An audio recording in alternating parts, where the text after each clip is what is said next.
আর দুনিয়া ও সিজনুল মুমিনিন, দুনিয়া হচ্ছে মুমিনের জন্য সিজনুন, একটি জেলখানা।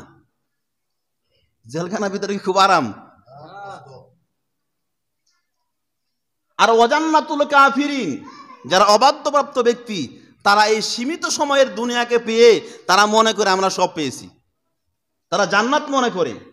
আর আত্মবিশ্বাসী মুমিন বান্দা, বিশ্বাসী বান্দা, মুসলমান বান্দা দুনিয়ার সীমিত সময় দিয়ে অনন্ত জীবনকে কামাই করে নেয়। সুবহানাল্লাহ।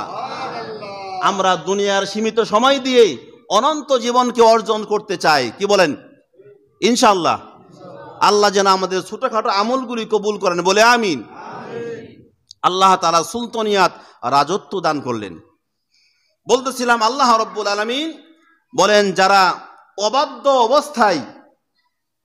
অবাধ্য অবস্থায় জীবন যাপন করলো, মনে করলো যে এখন তো আমি যৌবনকাল, কিছুদিন সময় যাক না, আমি এরপরে আল্লাহর বিধানগুলি মানতে শুরু করে দেবো, পাঁচ ওয়াক্ত নামাজ, রোজা, হজ, যাবতীয় কিছু একদম ভালোভাবে করে আমি ভালো হয়ে যাব।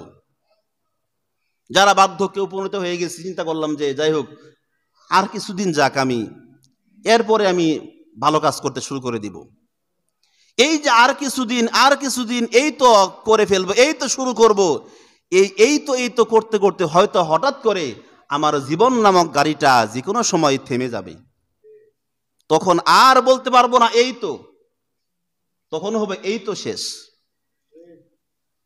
এই জন্যে আল্লাহ রাব্বুল আলামিন তিনি বান্দাকে সতর্ক বার্তা শুনিয়েছেন যে কুল্লু নাফসিন যায়কাতুল মাউত। এখানে এই আয়াতের মধ্যে আল্লাহ তাআলা কুল্লু শব্দ ব্যবহার করেছেন। আরবি গ্রামার অনুযায়ী কুল্লু শব্দটা সকল বিষয়কে একত্রে করে একটি কোনো বিষয়ের প্রতি ইঙ্গিত করা হয় নির্ভরযোগ্যভাবে। যে বিষয়টা বোঝানোর জন্য আল্লাহ চেয়েছেন, আল্লাহ বলেন কুল্লু, সকল। নাফসিন, নাফস মানে জীবন, যার জীবন আছে, মানুষের জীবন আছে, পশু পাখির জীবন আছে, গাছপালার জীবন আছে, মাটিরও জীবন আছে, এরকম যত সৃষ্টিকুলের জীবন রয়েছে আল্লাহ তাআলা বলেন কুল্লু নাফসিন, সকল নাফসের, সকল জীবনেরই যায়কাতুল মাউত, মৃত্যুবরণ করতে হবে।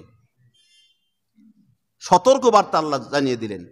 তাহলে এত বিশাল বড় সতর্ক বার্তা শোনানোর পরেও আজকে আমাদের এই অলসতার ঘুম ভাঙতেছে না।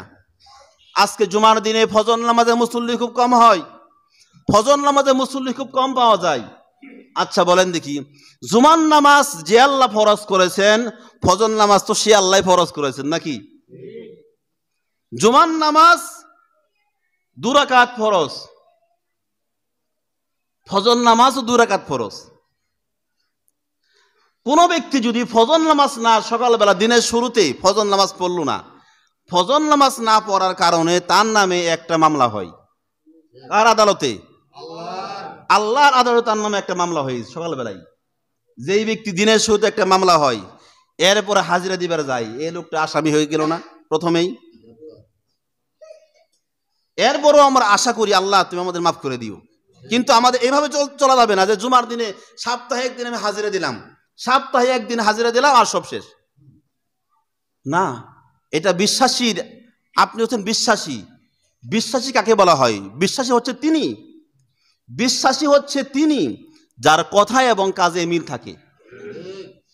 আমরা পড়েছি লা ইলাহা, নেই কোনো ইলাহ। ইলাহ মানে উপাস্য, যিনি ইবাদতের উপযুক্ত, তিনি কে? আল্লাহ। লা আমরা পড়েছি লা ইলাহা, নেই কোনো ইলাহ ইল্লাল্লাহ, একমাত্র আল্লাহ তাআলা ছাড়া।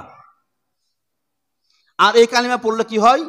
এই কালিমা পড়া মানে হচ্ছে আমি আমার জীবনের সমস্ত কিছু সঁপে দিয়েছি, উৎসর্গ করেছি আল্লাহ পাকের কাছে। আমার ব্যক্তিত্ব বলতে কোনো কিছু নেই এখন আল্লাহর কাছে, আমার ব্যক্তি স্বাধীনতা বলতে কোনো কিছু নেই। এখন আমি তো আমার নিয়ন্ত্রণে চলবো না, আমার ব্যক্তিগতভাবে স্বাধীনভাবে চলতে পারবো না। আমার রব, আমি যার কাছে আমার জীবনকে সুপর্দ করেছি, আমি যার কাছে আত্মসমর্পণ করেছি, সেই রব যেভাবে বিধান দান করেন, আমি সেই রবের কাছে গোলাম হিসেবে সেইভাবেই আমাকে জীবন যাপন করতে হবে, ঠিক কিনা? যদি করতে পারি তবে আমি সঠিক গোলাম।